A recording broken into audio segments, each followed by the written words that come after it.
Assalamualaikum warahmatullahi wabarakatuh. Berjumpa lagi di channel saya, di channel Bang Ali MTV. Oke, saya akan membahas cara mengeluarkan getah karet supaya lancar. Apa saja alat atau faktor yang wajib diketahui? Menurut saya seperti ini. Faktor pertama adalah pisau. Pisau ini sangat berpengaruh kepada pengeluaran getah, karena tingkat ketajaman pisau ini berbeda-beda. Usahakan para penyadap karet mempunyai pisau yang sangat tajam dan kalau bisa didesain sesuai yang kita inginkan supaya mudah mengendalikan. Oke, yang kedua, cara penyadapannya atau teknik penyadapan. Macam-macam cara, dan menurut saya yang paling jitu adalah cara seperti ini. Oke, lihat ya. Oke, saya sudah memperlihatkan bidang sadap atau panel sadap saya. Jadi seperti ini cara teori pengendalian pisau. Kebanyakan orang menyadapnya itu tipis dan scrapnya itu melungker-melungker ya, itu menumpuk. Menurut saya kurang bagus.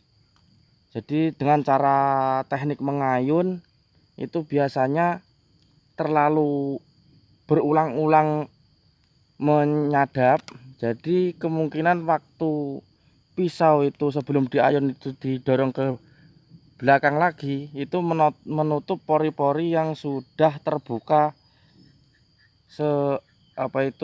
ketika tarikan pertama.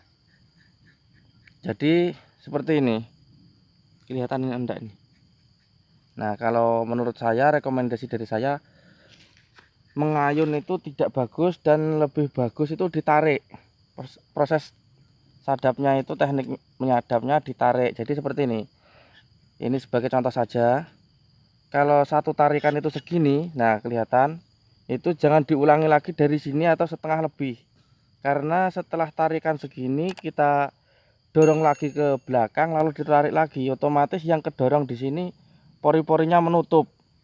Jadi ya kalau keluar getahnya pasti keluar mas, karena karetnya mengandung getah dan digores dengan pisau.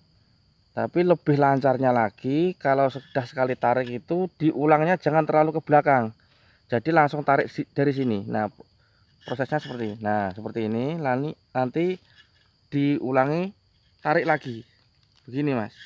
Nah, begini. Tapi ini scrapnya tidak melungker-melungker, ini seperti tatalnya itu medot-medot kalau seperti ini. Tapi dalam proses pengeluaran getah sangat lancar karena pori-pori itu tidak tertutup karena dorongan pisau kita tadi yang kedua dan ketiga. Biasanya kalau dengan teknik mengayun itu menumpuk mas, jadi seret, dibaleni lagi, diulangi lagi, diulangi lagi, diulangi lagi. Kelihatannya memang tipis tapi sebenarnya tebal itu dan menutup pori-pori getah yang telah tergores pada goresan pisau yang pertama.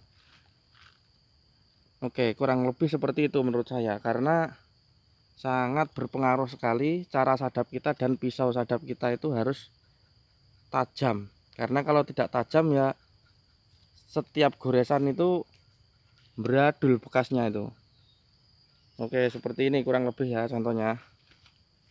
Jadi satu kali tarik, nah seperti ini, jangan diulangi lagi model tarik mas.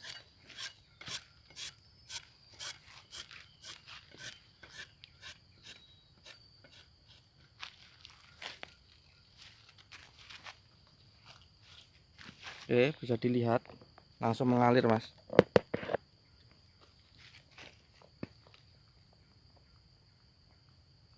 Tuh ya. Oke, dan kali ini saya akan menunjukkan teknik yang menurut saya kurang bagus, yang sering digunakan para petani karet ya. Itu memang kelihatan cepat nyadapnya, tipis, tapi sebenarnya itu lebih lama dan tebal, karena dia dengan sistem mengayun itu cara menggores menyayat kulit ini terlalu menumpuk. Jadi tidak model langsung ditarik seperti rekomendasi dari saya tadi, tapi dia berulang-ulang seperti ini biasanya tuh.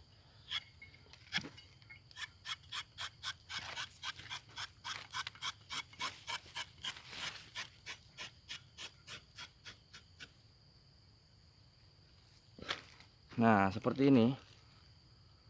Ini melungker-melungker sekali. Gimana ini cara nunjukkan? Bisa dilihat biasanya ini. Nah, seperti ini. Ini bisa dilihat ya. Ini terlalu menumpuk cara menggoresnya. Nah, aturan sudah dari sini mulai kita tarik lagi, ini malah diulangi dari belakang sampai seperti ini bekasnya. Tuh, bekasnya. Dan ini menurut saya kurang bagus karena dengan cara berulang-ulang kali kita mendorong ke belakang lagi, tarik lagi, dorong lagi ke belakang terlalu jauh mengambil posisi tarik pisaunya, itu membuat pori-pori waktu kita dorong ke belakang itu menutup lagi menurut saya. Jadi ya tetap saja bisa keluar getah tapi kurang maksimal dari kecepatan dan kelamaan dari pengeluaran getah tersebut. Dan kita harus bisa memahami titik di mana pori-pori yang mengeluarkan getah itu di mana. Jadi dia terlalu dalam tapi sebelum sampai ke kayu. Jadi ada kambium berwarna putih dan apa ini, tingkat kekerasannya ini berbeda. Kalau yang luar ini keras, kalau yang sudah titik di mana tempat pori-pori getah itu agak lembut Mas, dia kayak putih kayak plastik itu. Nah, itu sudah tepat itu. Tapi kalau kita terlalu dalam dan mengenai kayu, kayunya akan mengeluarkan cairan berwarna bening. Nah, itu cairan itu fungsinya untuk kalau manusia itu menyembuhkan luka. Jadi otomatis kalau cairan bening itu keluar, itu bisa membuat pembekuan pada getah karet tersebut. Jadi kita harus memahami memang harus dalam tapi tidak lebih dari kambium ya. Kalau lebih dari kambium sampai ke kayu, dia akan mengeluarkan cairan bening yang membuat getah ini menjadi beku. Nyamuknya Mas. Oke, seperti itu kurang lebih pengalaman saya. Semoga bermanfaat bagi para petani karet. Oke, salam sukses terus para petani karet dan jangan menyerah. Semoga harganya tetap stabil ya, jangan sampai 5.000 ke bawah lah. Melas Mas, petani karet yang ini buruh ya.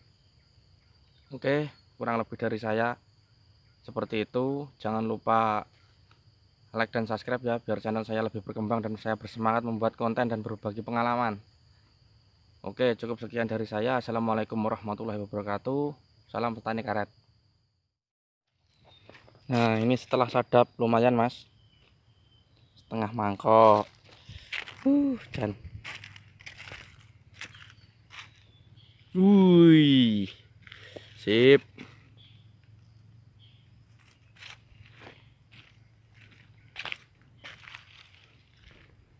Nah, ini pohon kecil.